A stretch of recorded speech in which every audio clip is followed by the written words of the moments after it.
आपको हिंदी व्याकरण में पाठ 4 वाक्य भेद के प्रश्नोत्तर लिखवा रही हूँ। प्रश्न नंबर 1,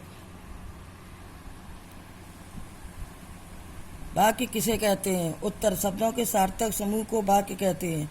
दूसरा, वाक्य कितने अंग होते हैं? उत्तर, वाक्य 2 अंग होते हैं। काखंड उद्देश्य, खाखंड विधेय। उद्देश्य, सर चंद्रशेखर वेंकट रमन को नोबेल पुरस्कार मिला। झांसी की रानी लक्ष्मीबाई प्रथम स्वतंत्रता संग्राम की अमर सेनानी है। इन वाक्यों में चंद्रशेखर वेंकट रमन तथा रानी लक्ष्मीबाई के विषय में कुछ बताया गया। ये उद्देश्य है। उद्देश्य को कर्ता भी कहते हैं। वाक्य में जिसके विषय में कुछ बात कही जाए वह उद्देश्य कहलाता है। खाखंड विधेय, इन वाक्यों में उद्देश्यों के बारे में कुछ न कुछ कहा गया। नोबेल पुरस्कार मिला चंद्रशेखर वेंकट रमन के बारे में तथा प्रथम स्वतंत्रता संग्राम की अमर सेनानी है। रानी लक्ष्मीबाई के बारे में कहा गया है, इसीलिए ये विधेय हैं।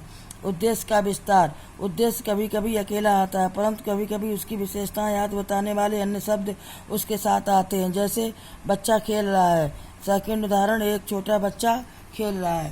पहले वाक्य में बच्चा उद्देश्य से वह अकेला ही प्रयोग हुआ। दूसरे वाक्य में एक छोटा शब्द इसी उद्देश्य की विशेषता बताने के लिए प्रयुक्त हुए। ऐसे शब्द उद्देश्य का विस्तार कहलाते हैं।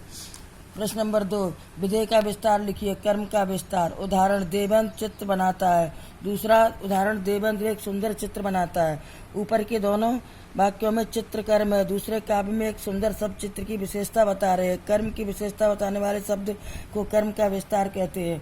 खाखंड क्रिया का विस्तार, उदाहरण, फर्स्ट, वह पढ़ता है। सेकंड, वह मन लगाकर पढ़ता है। इन वाक्यों में पढ़ता है क्रिया, दूसरे वाक्य में मन लगाकर शब्द क्रिया की विशेषता बता रहा है। ऐसे शब्द क्रिया का विस्तार कहे जाते हैं। प्रश्न नंबर 3, अर्थ के अनुसार वाक्य के प्रकार लिखिए। उत्तर, अर्थ की दृष्टि वाक्य 8 प्रकार के होते हैं। विधान, काखंड विधानार्थक वाक्य, जिस वाक्य के द्वारा किसी बात का होना या काम का करना पाया जाए उसे विधानार्थक वाक्य कहते हैं। जैसे उदाहरण, रमेश व्यायाम कर रहा है, वह बीमार है।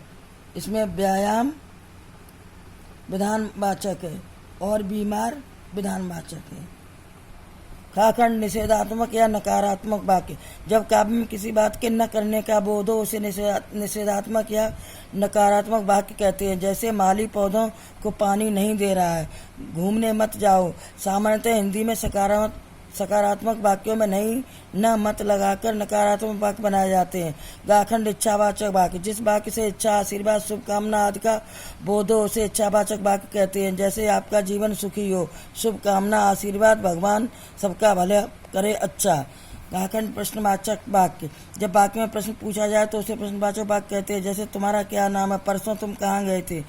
अगला खंड आज्ञावाचक वाक्य, जिस वाक्य में आज्ञा या आदेश का बोध हो उसे आज्ञावाचक वाक्य कहते हैं। चाखंड संकेतवाचक वाक्य, जिस वाक्य में संकेत या शर्त का बोध हो उसे संकेतवाचक वाक्य कहते हैं। जैसे जब विनय आएगा तो हम भी मैच देखने चलेंगे, संकेत। सेकंड नंबर, रमेश परिश्रम करेगा तो पास हो जाएगा, शर्त। छाखंड विस्मयवाचक वाक्य, जिस वाक्य के द्वारा शोक, विस्मय, आश्चर्य, हर्ष आदि के भाव व्यक्त हो उसे विस्मयवाचक वाक्य कहते हैं। जैसे अरे तुम दौड़ में प्रथम आ गए, विस्मयवाचक। जाखंड संदेहवाचक वाक्य, जिस वाक्य में काम के होने में संदेहवाचक वाक्य कहलाता है। जैसे संभवतः वह बगीचे में पहुंच गया, उसने ही 2 आम तोड़े होंगे। अर्थ की दृष्टि वाक्य परिवर्तन, अर्थ की दृष्टि निषेधात्मक, प्रश्नवाचक, आज्ञावाचक आदि वाक्यों को आपस में बदलकर वाक्य परिवर्तन किया जा सकता है।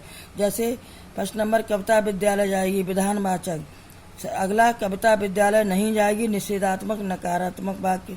अगला, क्या कविता विद्यालय जाएगी, प्रश्नवाचक। अगला, कविता विद्यालय जाओ, आज्ञावाचक। अगला, अरे कविता विद्यालय जाएगी, विस्मयवाचक। अगला, कविता विद्यालय जाए, इच्छावाचक। अगला, कविता विद्यालय जाएगी तो कुछ सीखेगी, संकेतवाचक।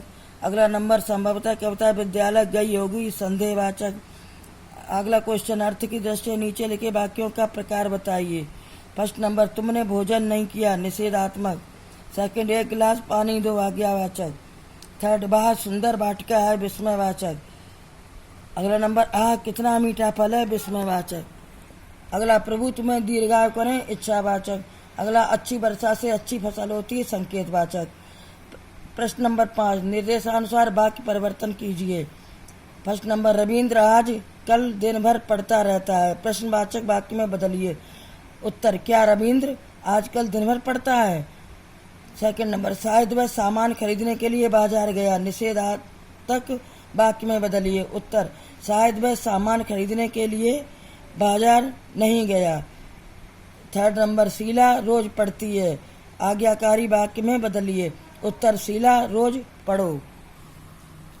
अर्थ की दृष्टि से नीचे लिखे वाक्यों का प्रकार बताइए। नंबर 1, उसने भोजन नहीं किया, निषेधात्मक। यहाँ से चले जाओ, आज्ञावाचक। अगला, वह सुंदर स्थान है, विस्मयवाचक। अगला, आहा कितना सुंदर फूल है, विस्मयवाचक। अगला, अरे तुम आ गए, विस्मयवाचक। अगला, प्रभु तुम्हें दीर्घायु करे, इच्छावाचक। अगला नंबर, आहा गांव की हवा की बात कुछ ही और होती है, विस्मयवाचक। अगला, अब बैठकर पढ़ो, आज्ञावाचक। अगला, यदि वह मुझसे मिल लेता तो उसका काम अवश्य हो जाता, संकेतवाचक। अगला वाक्य, अच्छी वर्षा से अच्छी फसल होती है, विधानवाचक वाक्य। अगला नंबर, सुनो वह पुस्तक मुझे दे दो, आज्ञावाचक। खाखंड निर्देशानुसार वाक्य बदलिए। सुरेश ने पत्र लिखा, निषेधात्मक। इसका वाक्य होगा, सुरेश ने पत्र नहीं लिखा है।